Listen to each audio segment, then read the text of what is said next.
Hello, Order fans, and welcome to this week's edition of Mines Midweek. We're joined by Colorado School Mines head football coach Bob Stitt. Coach, welcome back. Thanks for having me. Well, I think it's safe to say that Saturday's season opening win couldn't have gone too much better than how it did. You guys won 72-6 over South Dakota School Mines. You set a school record with 727 yards of total offense, tied a 40-year-old Division II record with 42 first downs. Your defense was stout and swarming all afternoon, and you were sound on special teams. Pretty good opening weekend. You know, we're really happy with it because the thing that we talked about last week was we really didn't want to worry about what the score was. We wanted to play well, and we didn't want to win by a large margin and have a real sloppy game. And we feel like on both sides of the ball and special teams that it was pretty sharp all day long. Your offense was more up-tempo on Saturday than even last year, where you guys averaged 84 plays a game. You ran 108 on Saturday. So if your plan was to get that team up here in altitude and wear them out in the first quarter, I think it's safe to say that it worked. Yeah, we wanted to be fast, and it seemed like that they were a little gassed early in the game, and that's kind of the plan with the hurry-up offense. And I think we're more efficient this year, and having the guys have been in this system for 2 years of no huddle and hurry up. I think it worked pretty well. You got some terrific play from your offensive line. You had 74 pass attempts and over 200 rushing yards with just one sack allowed. Talk about that group a little bit. They played really well, and we rotated a lot of people all day at other positions, but those 5 guys stayed in pretty much all of 3 quarters and played a ton of reps. So they did a fantastic job. Probably the sack that we gave up, it really wasn't on them. We probably made the wrong protection call from the quarterback position, and had we made the right protection call, we wouldn't have had a sack in all those passing attempts. Yeah, with those numbers that you guys put up, it's easy to see that they were playing well all afternoon. On the defensive side, your squad was in the SDSMT backfield all day, 9 tackles for loss. Nearly pitched a shutout. They ended up scoring in the last 15 seconds of the ball game. What are your thoughts on how well your defense played on Saturday? Technique was really good. It's another thing that we were very sloppy with early in the year last year. Fundamentals and technique, we have to be sticklers with that, especially coming into a game like this week, going against the option. But there was a lot of energy flying around, and really happy with it. Wish we could have kept them out of the end zone late. Those defensive guys always want to shut the opponent out. And just a guy, a senior, Max Moran, that hasn't had a lot of playing time. He was our second leading tackler, really played well in the second half. It was fantastic to get Max out there and have him play very well. Yeah, it's nice when you have a lead like that, you can get some of those guys that maybe don't get a lot of playing time, get them in there and see what you have to work with the rest of the year. Back to the offense real quick. Junior quarterback Matt Brown was fantastic on Saturday. I thought he had 478 yards of total offense, 6 total touchdowns, 72 rushing yards, 401 through the air. Talk about Matt's performance a little bit. It was pretty good. All day long he was making plays.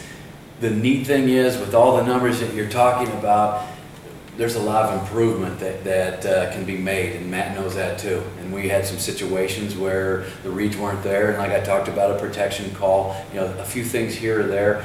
We are striving for perfection, and when he hits it, we're going to be able to, on a weekly basis, play with anybody, and that's the key. Is we're not just here to win the first game and put up tons of numbers. We're here to win them all. Exactly. Coming into the season, fans, and myself included, were wondering how the receiving corps was going to look with so many of your lead production guys from last year gone to graduation. So far, through one game, Jordan Ward, Jimmy Ellis, Ty Young, Diamond Gillis, Court Pietra, that group looks pretty good so far. They did a great job catching the ball. This offense does not work unless you catch the ball, and you got to catch them all. And again, we probably had 4 drops. We had 74 attempts and 4 drops, and we can improve on that. But those guys made some plays that in the past they would have been incomplete. And I was really proud of those guys. They're kind of the no-name group. Nobody knows who they are, but they came up big. They did. They played well all afternoon, I thought. Coming up this Saturday, big game. You guys got 11th ranked Carson Newman coming in to Campbell Field in the Boulder Broker Classic. This will be an interesting matchup for fans because we get to see, you know, the Mines up-tempo, fun and gun offense that you guys have against a little bit of a throwback with the option offense from Carson Newman. What are you expecting to see out of the Eagles, both offensively and defensively, on Saturday? Well, they're opposite end of the spectrum as far as offense, and that's going to lead to a neat matchup. And you know, they run the heck out of it on offense. And when they do throw it, maybe 8 or 10 times a game, they're very efficient because you've got to get people close to the line of scrimmage to be able to stop their run, and then you are susceptible to play action. You know, defensively, they are athletic, they are fast, and they are sound. They're very well coached, and these are the type of defenses as an offensive guy I like to go against because it is such a challenge, and they are so sound. It's going to be a fun time on Saturday. Just for fans to know, Ken Sparks, head coach of the Carson Newman Eagles, the active leading wins leader among college football coaches. So that's pretty cool coming up to Campbell Field on Saturday. Well, fans, right now we're going to introduce a new segment called Play of the Week, where a coach is going to highlight a specific play that happened over the weekend. But to do that, we got to head over to the film room, so we're going to go there right now. Okay, today our play of the week is a play action pass that we like to throw off of our run action. And this pass we're going to throw a deep ball to our X, and we're going to run it off of some fly motion. We're going to take our Z, run him in fly motion. He's going to go on into the bubble, which is an action that we're going to have a ton in our run game. We're going to have the fly motion. Now we're going to fake to our running back, which he has responsibility for the will linebacker. Our protection will be here, and then he's going to check it down, and he will check it down, and we will mesh the H on a shallow cross, and then the Y on a deep cross, and we'll get a high-low, and the deep cross is going to run the grass and continue to climb, and we're going to give this X the easiest release. We want to go as fast as we can, easiest release for a deep ball. Our quarterback is going to fake the ball to the F, take a 3-step drop, and he's going to look 1, 2, 3, back down to the check down. And this was a nice play for us on Saturday where we did get the deep ball to our X, threw the ball with some nice trajectory to the inside where it needed to be. And that's your play of the week.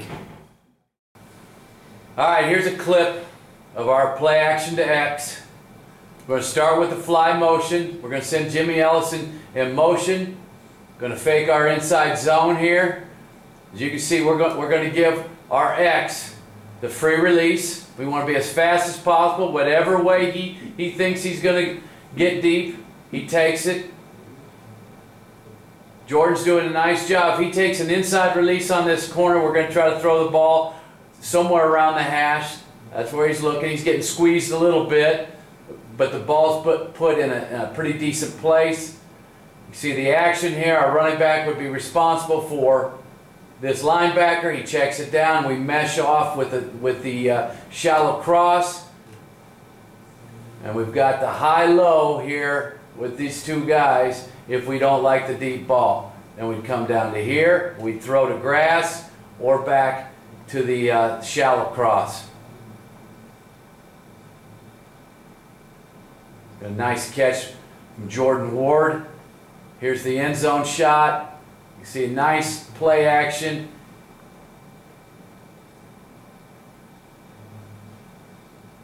And a catch. Matt did a nice job of not sitting in the pocket. We're going to fake, 3-step, hitch, get the ball in the air. Nice play for us. All right, fans, that's all the time we have for this segment. Be sure to tune in next week for more exciting Colorado School Mines action. But before we go, just want to let you know that Mines will take on 11th ranked Carson Newman this Saturday at Campbell Field in Golden. Kickoff is scheduled for noon. We'll see you next time.